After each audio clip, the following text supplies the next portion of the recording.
আসসালামু আলাইকুম রহমতুল্লাহি ওয়া বারাকাতুহু। আলহামদুলিল্লাহি রাব্বিল আলামিন।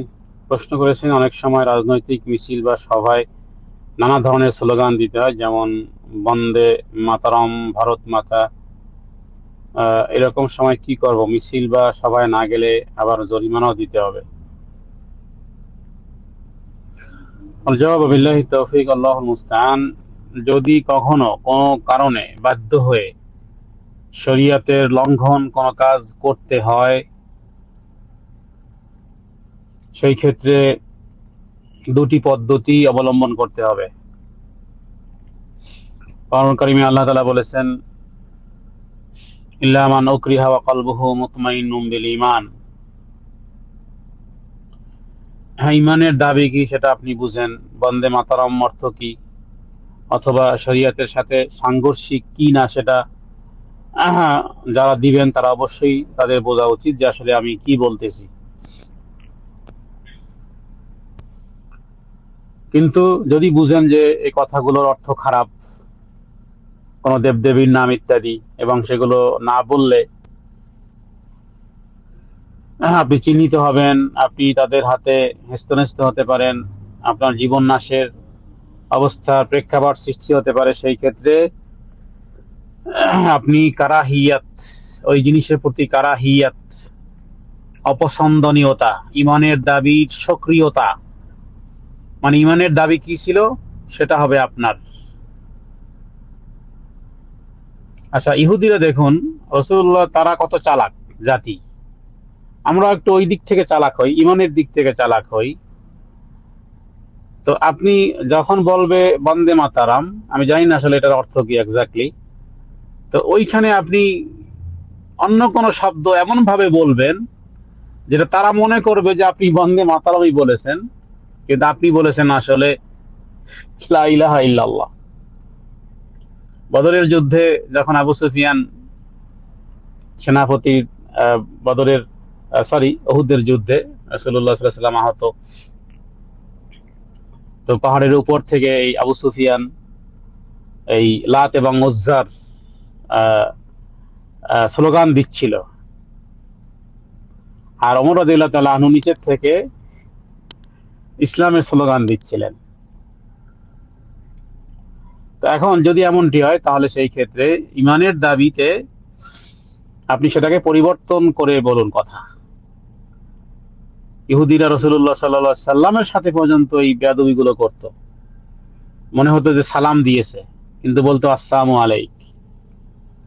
তো যারা ধরেছে যে ব্যাপার কি, এখানে তো সালাম বলতেছে না, সাম মানে মৃত্যু বলতেছে, তো উত্তরও বের হয়ে গেছে যে তোমরা বলবে, তারা বলবে আসসালামু আলাইক, তার মানে তোমার উপর মৃত্যু পতিত হোক। আর আমরা প্রতি উত্তরে বুঝি বলবো ওয়ালাইকুম আসসালাম ওয়া রাহমাতুল্লাহি ওয়া বারাকাতুহু। নো, আমরা বলবো ওয়ালাইকুম, তার মানে তুমি যেটা বলেছো সেটা তোমার উপরে।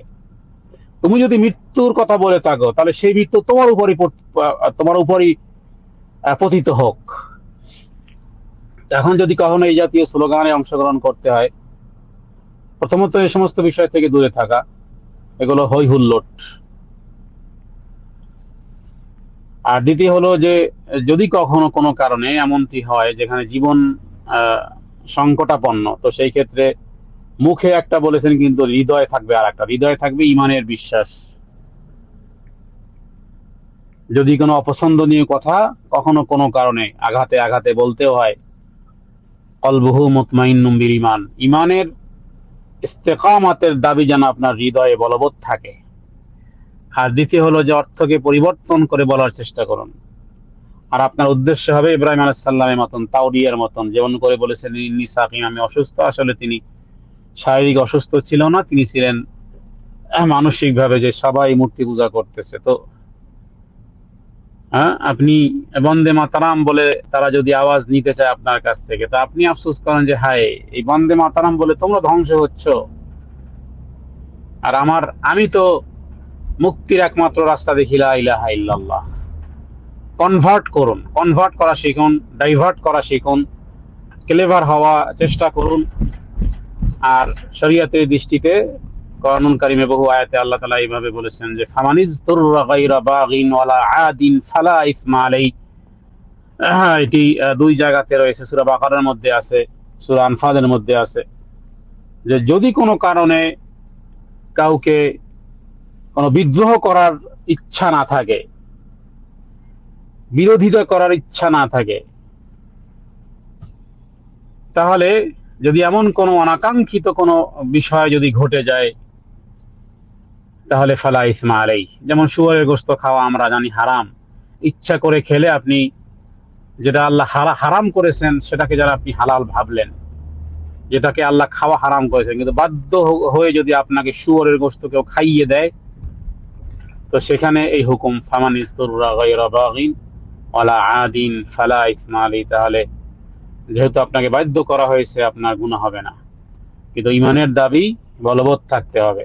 অতএব ভারতবর্ষে যারা বসবাস করেন, অনেক অনাকাঙ্ক্ষিত, অনেক পুজোর চাঁদা, তারপরে পুজোয় অংশগ্রহণ, পুজোর দিনে দোকান খোলা রাখা ইত্যাদি বিভিন্ন রকমের সমস্যা পড়েন এবং অনেকে প্রশ্ন করেন, শেয়ার করেন, সকলের জন্য এটাই যে ইমানের দাবি যেটা সেটা বলবৎ রাখতে হবে এবং চেষ্টা করবেন এড়িয়ে চলার, চেষ্টা করবেন তাওরিয়া করার। কোনোটাই যদি ফলপ্রসূ না হয়, সমস্যা আরো বাড়তে পারে, তো সেই ক্ষেত্রে এইভাবে করে ইমানের দাবি বলবৎ রেখে অনাকাঙ্ক্ষিত কোনো কিছু করে ফেললে আশা করা যায় যে গুনাহগার হবেন না।